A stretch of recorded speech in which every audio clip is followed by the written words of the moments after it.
Can we have a moment of silence, please? Just to bring into the ecosphere here exactly what we're here for. May everything I say, everything I speak, everything I do be for one reason, one cause, and that's to liberate animals. All right, so I am the founder and executive director of Rowdy Girl Sanctuary, and I used to be a cattle rancher along with my husband Tommy, who is actually here. So if cattle ranchers can go vegan, communities, institutions, neighborhoods, politicians, governments can go vegan, right? So it's time to wake up the world, because guys, I'm here to be the bearer of good news and bad news. We're not winning. In 2014, when I went vegan on Halloween Day, there was roughly, 70 billion animals or so being killed annually. Today, that number is at around 80 billion animals. Per year. 80 billion animals per year. So in 2014, it was roughly 70 billion per year, and today it's roughly 80. So why is that? Well, if you think about it today, 2,442 animals per second are killed. 146,000 animals per minute are killed right now as we speak. 8.8 million per hour gone, suffering, tortured, and 211 million animals per day, farmed animals, not including fish and aquatic animals, are slaughtered on this planet. Our planet is ravaged with animal agriculture. And as a former cattle rancher who was blind to this, why? Because our system, our world is set up to be blind. We are set up to not see the suffering. There's kids here playing in water parks. There's kids here probably at this table next to us eating, corn dogs. Who knows what they're eating? Hot dogs. It's because we don't see. We are set up to be blind. So what are we going to do to win? If 10 years after I went, or 11 years after I went vegan, it's even worse than it was, what are we going to do? I'll tell you what we got to do. Because if we don't start organizing, if we don't stop the infighting, if we don't start coming out of our vegan closet, if you will, and being animal rights activists in some way, shape, fashion, or the other, the animals are suffering. It isn't enough just to be vegan. This is my opinion. Y'all may differ. But I don't think it's enough to be vegan today. I think we've got to get out there and use our voice in any way, shape, fashion, or form that we can. It doesn't have to be in public on a microphone like I'm doing. It doesn't have to be, writing a book, going out into the world on a book tour like I'm about to start. At 68, almost 70 years old, y'all, I'm a late bloomer, okay? And I am blooming for the animals today. I know now why I'm here on this planet. And I will not stop. I will not stop. I am making myself strong. I am doing everything I can to be 100% for them. So y'all, if there's any way that you can step up and do better for the animals, we have to. We have to organize. That's why I'm here today at National Animal Rights Day in Austin, because I want to do whatever I can to come around in communities like this that are doing whatever they can to be a voice for the animals.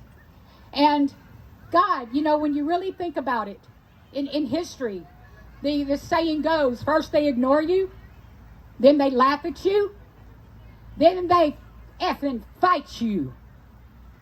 And then, by God, we're going to win.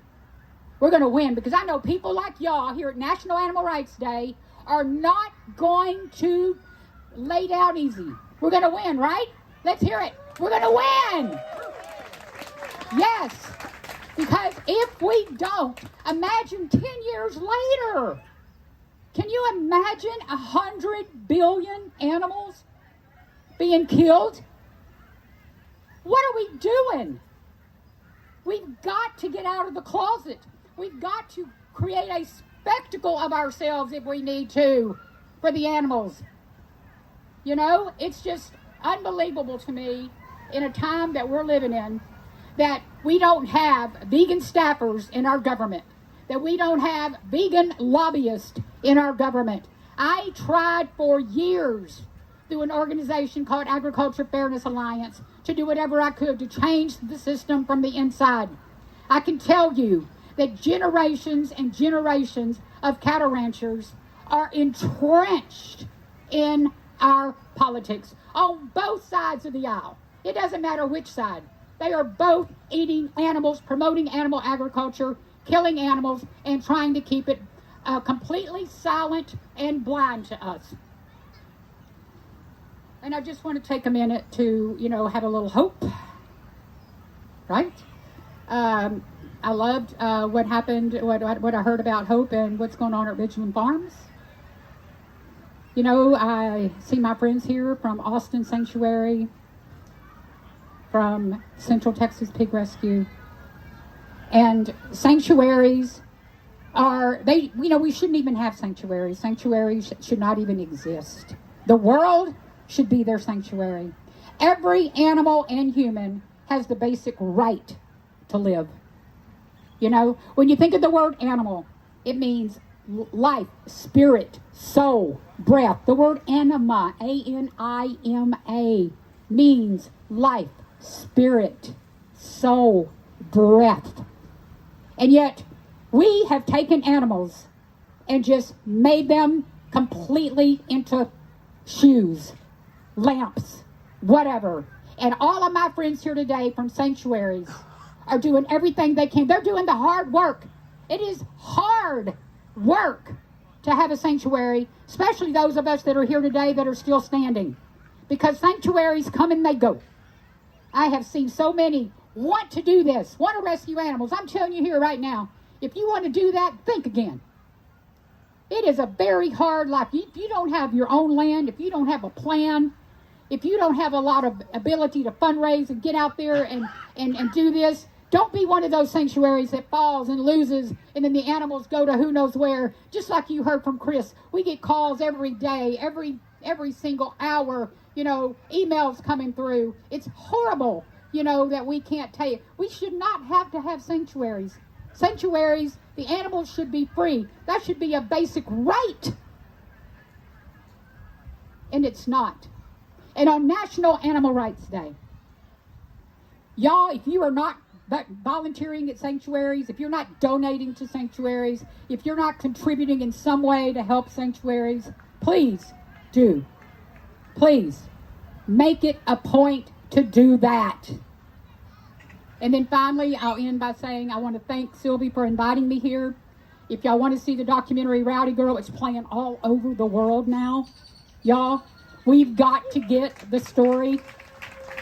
We've got to get the story of a cattle rancher that's going vegan into rural communities. That's our plan on the book tour that I start at the latter part of June.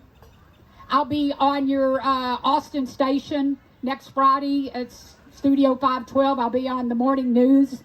So if y'all want to tune in next Friday, they're going to be interviewing me live, so we'll see how that goes. But, whatever you do, guys, do whatever you can to get this book, to get the story of cattle ranchers going vegan into the hands of people that really need it in the rural community. And you that are activists can use it in your activism. I hope to see you at Book People on June 26th from 7 to 9. Y'all be there. And thank you so much for being here on National Animal Rights Day. Thank you.